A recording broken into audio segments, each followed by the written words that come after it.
Merhaba sevgili ve değerli öğrencilerimiz. Bugün yine 9. sınıf 7. Türkçe 7. dersle beraberiz. Cümlede anlam geçen derslerde anlattığımız gibi farklı cümle anlamları var. Tekrardan cümle anlamını bahsetsek şurada 8 tane cümle anlamı çıkartabiliriz. Geçen derslerde biz neyi okuduk? Geçen derslerde noktalama işaretinden bahsettik. Aynı cümlede anlam, sebep sonuç, koşul şart, bir de amaç sonuç cümlelerinden bahsettik. Teker teker onları dile getirdik, anladık. Bugün dersimizde cümlede anlam. Birinci sitem cümleleri. Bak, sitem cümleleri. Sitem cümleleri ne demektir? Birine karşı duyulan kırgınlığı belirtmek için kullanılan cümleler denir. Birine karşı duyulan kırgınlığı, bak, kırgınlığı belirtmek için kullanılan cümleler denir. Örnek verebilirsek, yani cümlede anlam, sitem cümleleri, şaşma, yakınma cümleleri, bu tür cümleler. Yani cümleyi anlamak zorundayız, bilmek zorundayız. Cümleyi 2-3 sefer tekrar okuyup, gözden geçirip öyle karar vermek zorundayız. Hani bana karşı dürüst olacaktın? Bir sitemden bahsediyor. Hani bana karşı dürüst olacaktın? İkinci cümle, bir selamı çok gördün. Bir selamı çok gördün. Bir sitemle karşı karşıya geliyor. Yani bunlara ne diyoruz? Sitem cümleleri diyoruz. İkinci, şaşma veya şaşırma cümleleri. Şaşma veya şaşırma cümleleri. Beklenilmeyen bir durumla, beklenilmeyen bir durumla karşılaştığında dile getirilen hayret duygusunu ifade eden cümlelere şaşma cümleleri denir. Şaşma cümleleri çoğunlukla, yani dediğimiz gibi şurada ünlem işaretiyle yapılacağını çoğunlukla belli edebiliriz. Böyle ansızın gideceğini hiç düşünmemiştim. Bak, bir şeyden şaşırıyorum. Ya da diyorum ya, böyle yapacağını hiç düşünmemiştim. Mesela bak, bir şaşırma var orada. İkinci cümle, sınav sonucunu çok yüksek beklerken düşük gelmiş. Bak, burada bir ünlem işareti var, bir de bir şaşırma var. Bak, sınav sonucunu çok yüksek beklerken ben sınava girdim, sınavı verdim, hepsini bitirdim. Çıktığımda mesela birkaç ay sonra sınav sonuçları geldiğinde ben mesela diyorum ki o gün hakkında 90 alacağım diye. Şimdi 80 gelmiş. Bak, ne oldu? Bir şaşırma ifade ediyor. 3. Yakınma cümleleri. Yakınma ne demek bakalım? İçinde bulunan durumdan şikayetçi olduğunu belirten cümlelerdir. Yani içinde bulunduğumuz o durumdan şikayetçi oluyoruz. Yok ben öyle olmasaydım, yok ben hiç yerimden memnun değilim falan sözcükler. Cümleye bakalım. Her defasında en zor işi bana veriyor. Bak, ne yapıyorum? Bir yakınma bahsediyorum. Yakınma dediğimiz zaman her defasında en zor işleri bana veriyor. Diğerlerine kolay işleri. Yani ona ne diyoruz? Biz yakınma cümleleri diyoruz. İkinci cümle, boş geziyor, hiçbir işe elini sürmüyor. Yani boş geziyor, her tarafı geziyor. Diğerleri de çalışıyor. Hiçbir şeye el sürmediği takdirde, yani yardımcı olmadığı takdirde ne diyoruz biz bunlara? Yakınma cümleleri diye biliyoruz. Dördüncü, sevinç cümleleri. Sevinç cümleleri ne demek? İstenen veya hoşa giden, bak, istenen veya hoşa giden bir şeyin olmasıyla duyulan sevinci, bak, sevinci, mutluluğu anlatan cümlelerdir.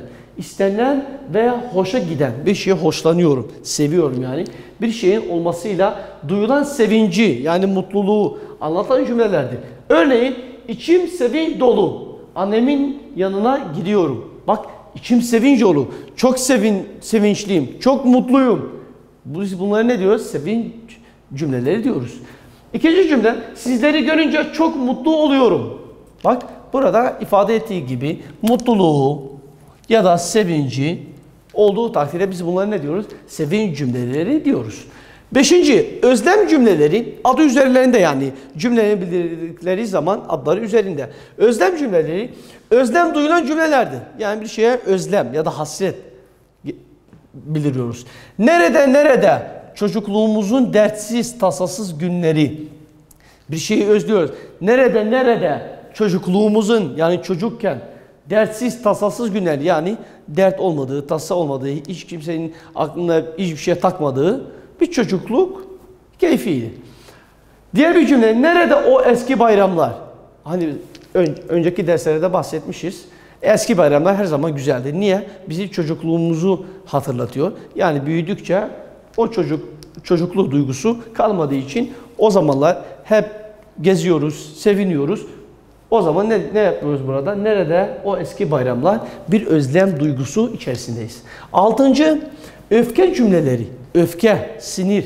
Öfke cümleleri. Öfke bildiren cümleler. Yani sinirlenmek. Ali'nin gözlerinde karanlık bir ifade var. Ali'nin gözlerinde karanlık bir ifade var. Umutsuzluk,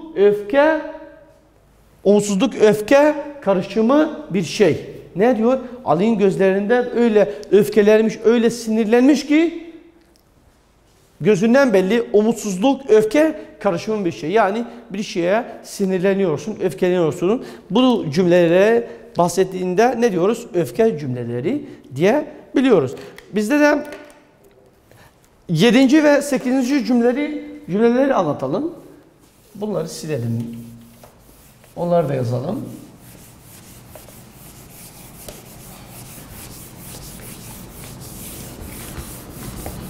Aynı konunun devamı 7. ve 8. 8 tane cümlemiz var. Yani bu cümlede ne yapıyor? Mesela sitem, sevinç, şaşırma ya da dediğimiz gibi bunların cümlelerin neyin ifade ettiğini, hangi cümlenin çeşitliliğini ifade ediyor bize. Burada bizde ne var? 7.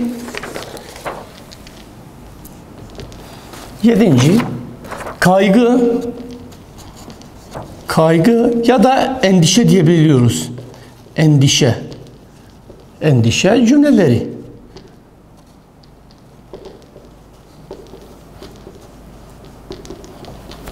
Kaygı ya da endişe cümleleri. Kaygı ya da endişe cümleleri yani ne demek? Bir olay ya da durum,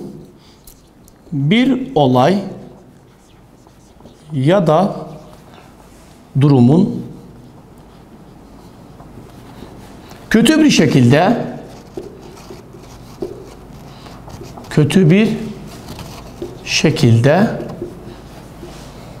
sonuçlanacağı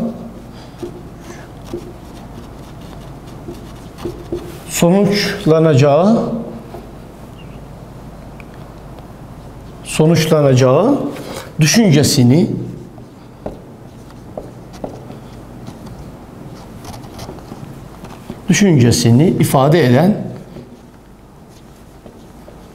ifade eden cümleler denir.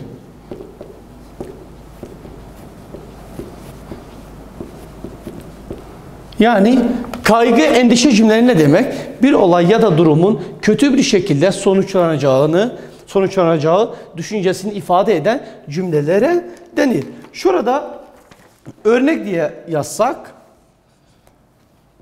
tahlil sonuçlarının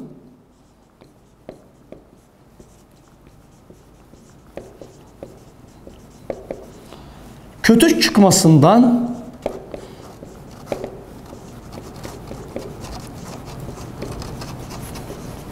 korkuyorum. Tahlil sonuçlarının kötü çıkmasından korkuyorum. Yani burada bir korku var, bir endişe var, bir kaygı var. Neden? Tahlil sonuçlarının kötü çıkmasından dolayı bir kaygı, bir endişe içerisinde. Yani burada biz ne diyoruz? Kaygı, endişe cümleleri. Mesela 2. cümle. Ya sınav sonucum düşük gelirse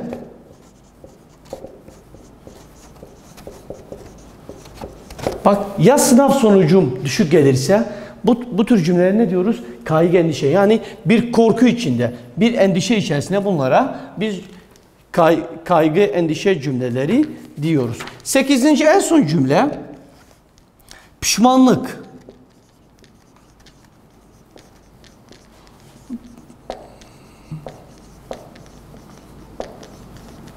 Pişmanlık cümleleri ne demek? Yani yapılan bir hata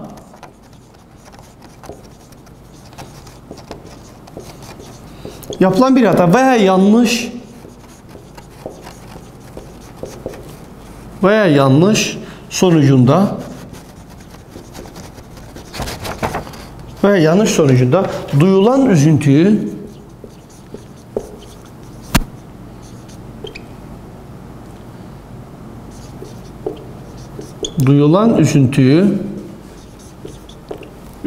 belirten cümlelerdir.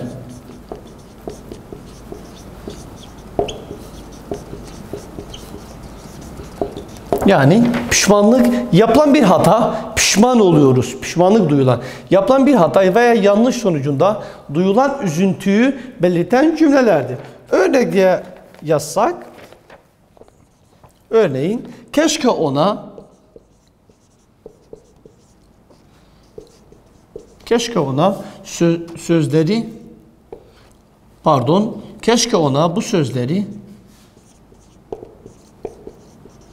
bu sözleri söylemeseydim.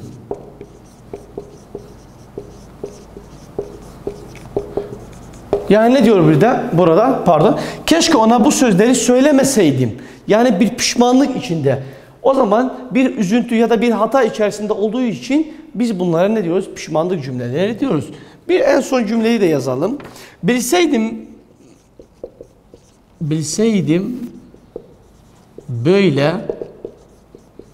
böyle olacağını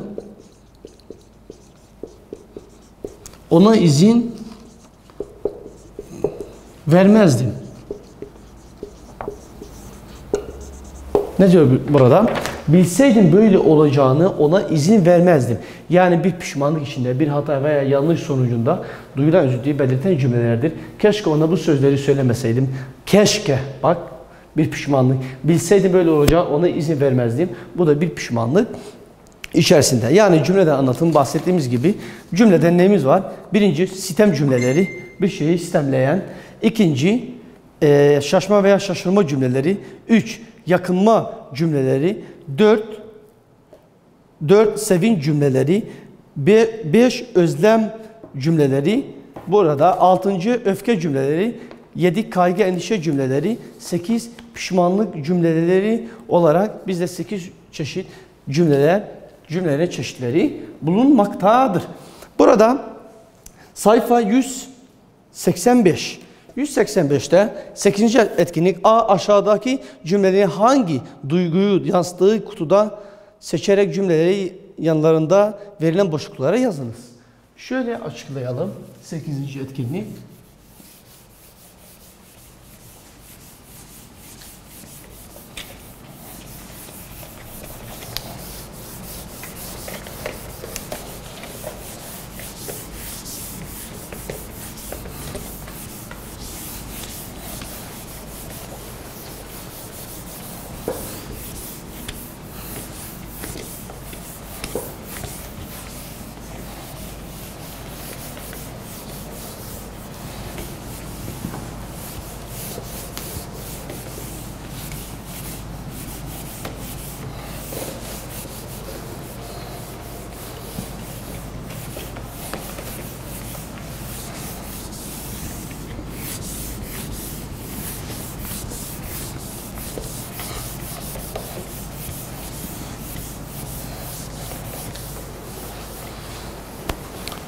Şu şekilde açıklayabiliriz.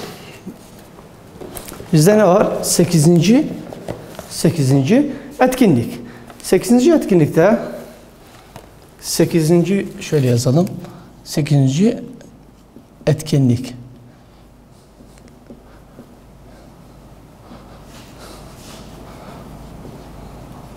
Sayfa 185.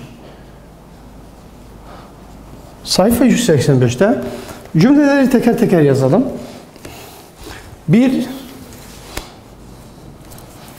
Bütün bu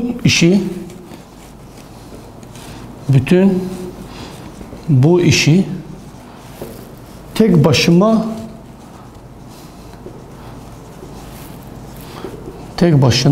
mı yaptın? Bir soru. İkinciyi yazalım. Cümleleri yazalım. Karşındaki hangi çeşit cümle olduğunu yazarız. Maalesef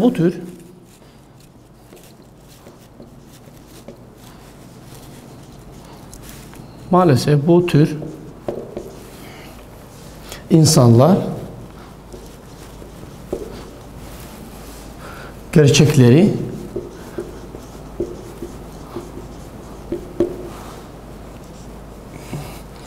maalesef insanlar gerçekleri görebilmekten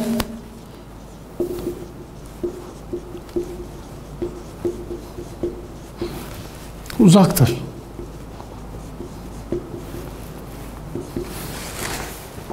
Üçüncü cümle yazalım. Çocukluğumuzda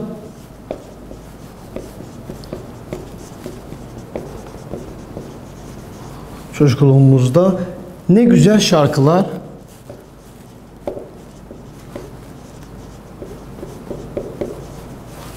söylerdik.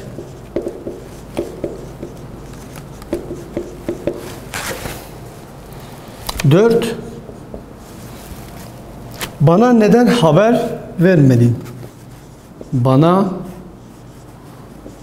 neden haber vermedin? Soru işareti. Alacağın olsun.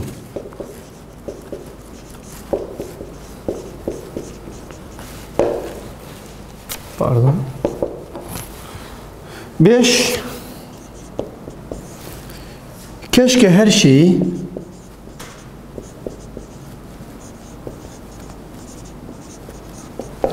şeyi olduğu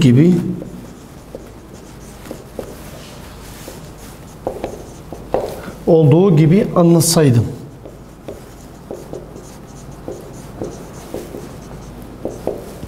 Altı. Hay Allah.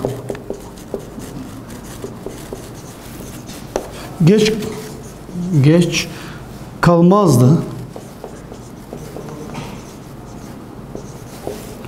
Hiç bu kadar.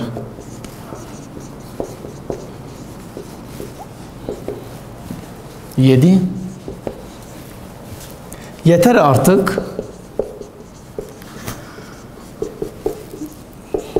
Derhal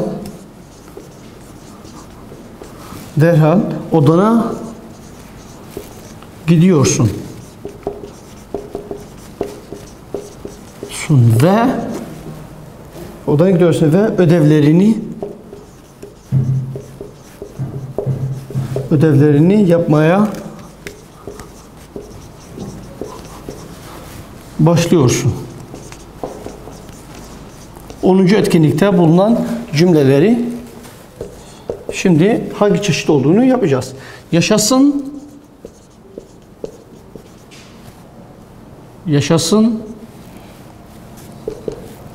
sınavdan en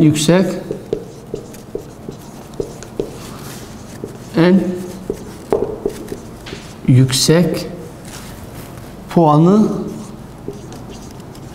ben almışım. Gelelim bu cümleleri teker teker hangi çeşit olduğunu biz gözlemleyelim. Bakalım birinci cümlede ne diyor burada? Bütün bu işi tek başına mı yaptın? Yani ne ifade ediyor? Bu kadar işi tek başına mı yaptın? Ne yapıyor? Çok güzel. Ne yaptı?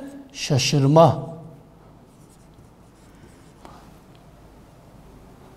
Şaşırma ya da şaşma.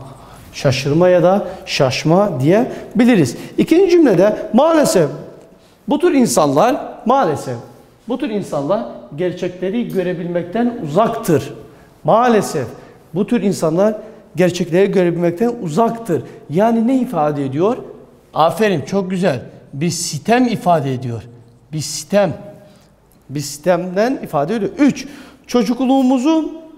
Çocukluğumuzda ne güzel şarkılar söylerdik. Bizde diyor çocukluğumuzda ne güzel şarkılar söyler. Ne ifade ediyor? Aferin, çok güzel. O zaman özlem ya da hasret, bir şeyi özleniyoruz ya da hasret diyoruz. Dördüncümüz var. Dördüncü, bana neden haber vermedin? Alacağın olsun. Bana neden haber vermedin? Alacağın olsun. O zaman burada neyin ifade ettiğini söylüyor. Bana neden haber vermedin? Alacağın olsun. Yani bir sinirlenmek. Yani çok güzel, aferin, öfke. öfke bildiren cümle diyebiliriz. 5. cümle, keşke her şey olduğu gibi anlatsaydım. Bak hemen keşkeyi gördüğümüz zaman ne yapıyoruz? Çok güzel. Pişmanlık. Pişmanlık. Pişmanlıktan ifade ediyor. 6. Hey Allah, geç kalmazdı hiç bu kadar. Hey Allah, geç kalmazdı bu kadar. Yani ne oldu? Ne ifade ediyor? Ne ifade? Aferin, çok güzel. Ya kaygı ya da ne diyebiliriz? Endişe. Kaygı ya da endişe diye söyleyebiliriz. 7. Yeter artık. Derhal odana gidiyorsun ve ödevlerini yapmaya başlıyorsun. Yani ne ifade ediyor? Bir yakınmadan ifade ediyor. Yani bitkin, hadi yeter git o zaman. Ne diyebiliriz bu arada? Bir yakınma. Yakınma ifade ediyor. 8. bakalım. Yaşasın. Sınavdan en yüksek puanı ben almışım. Yani birisi bir yüksek puan aldığı takdirde ne diyor? Sevincini kutluyor. Yani mutluluğu. O zaman biz ne diyoruz buna? Sevinç. Sevinç cümleleri diyoruz. Burada 8. etkinliği yaptık. Sayfa 85'te cümleleri yaptık. Hangi cümle neyin olduğunu karşılarında yazdık. Umarım herkes, bütün öğrenciler anlamıştır. Sınavlarda da söylediğim gibi 4 tane cümle gelir. Hangisi öfke bildirir ya da şaşırma ya da sevinç bildirir ya da yukarıdaki mesela ya da aşağıdaki cümleleri ne ifade ediyor? Hangi cümleleri ifade ediyor? Kaygı, endişe, pişmanlık, öfke, özlem diye sınavlarda genellikle bu sorular çıkabilir. Bugün de bu dersimizin de sonuna geldik. Umarım herkes anlamıştır. Size de üstün başarılar dilerim. Herkese sevgiler, saygılar. Teşekkürler.